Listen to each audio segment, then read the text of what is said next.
আমি অনেক ভালো আছি আর তোমাদের সবাইকে আমার চ্যানেলে অনেক অনেক অনেক স্বাগত। আর আজকে আমরা চলে যাচ্ছি একটু ঘুরতে, সেটা হলো পাহাড়ের দিকে।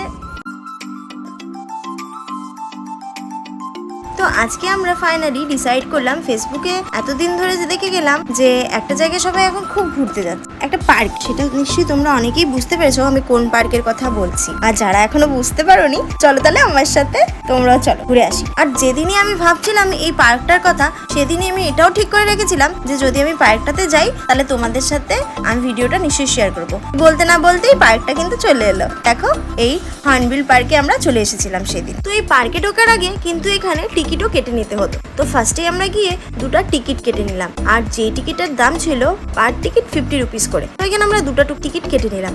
আর এরপরেই পার্কে যাওয়ার আগেই একটা স্কাই ওয়ার্কের মতো এখানে কিন্তু বানানো আছে।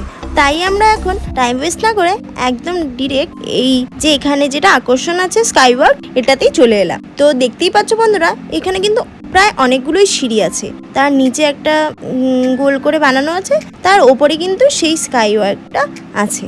তো চলো নিচটা আগে তোমাদের দেখিয়ে নিয়ে আমি উপরেও তোমাদেরকে দেখিয়ে দিই।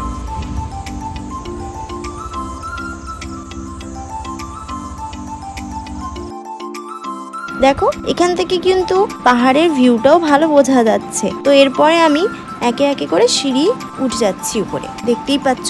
আর দেখো, এখানে সেই কাঁচ দিয়ে পুরোটা বানানো, দারুণ লাগছিল দেখতে। তাই এখানে আমি দাঁড়িয়ে একটু হাঁটছিলাম, আর কিন্তু খুব কাঁপছিল জায়গাটা। তাও তো ভিডিও তো বানাতেই হবে, তার জন্য আর কোনো টাইম ওয়েস্ট না করে একটু পোস্ট দিয়ে নিলাম।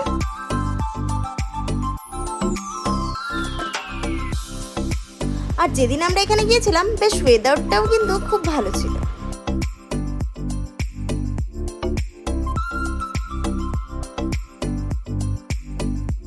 তো বন্ধুরা, তোমাদের এই স্কাই ওয়ার্কটা কেমন লাগলো আমাকে কিন্তু কমেন্টে নিশ্চয়ই জানাবে।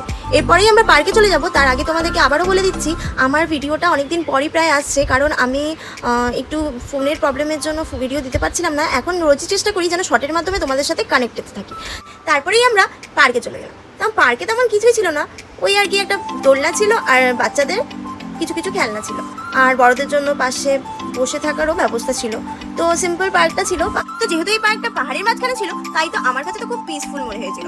আর পাহাড়ের মধ্যে সবকিছুই যেন একটা ম্যাজিক্যাল ব্যাপার থাকে। তাই আমার এই ভিডিওটা শেষ তো করবো না, কারণ এই ভিডিওটারই সেকেন্ড পার্টটা আমি নিয়ে তোমাদের সাথে আসছি। আর দেখা হচ্ছে নেক্সট ভিডিওতে। ততক্ষণের জন্য তোমরা অনেক ভালো থাকবে আর আমার চ্যানেলটাকে সাবস্ক্রাইব করে দেবে। আর হ্যাঁ, ভিডিওটা ভালো লাগলে লাইক করতে কিন্তু একদম ভুলো না। দেখা হচ্ছে নেক্সট ভিডিওতে, ততক্ষণের জন্য টাটা, বাই বাই।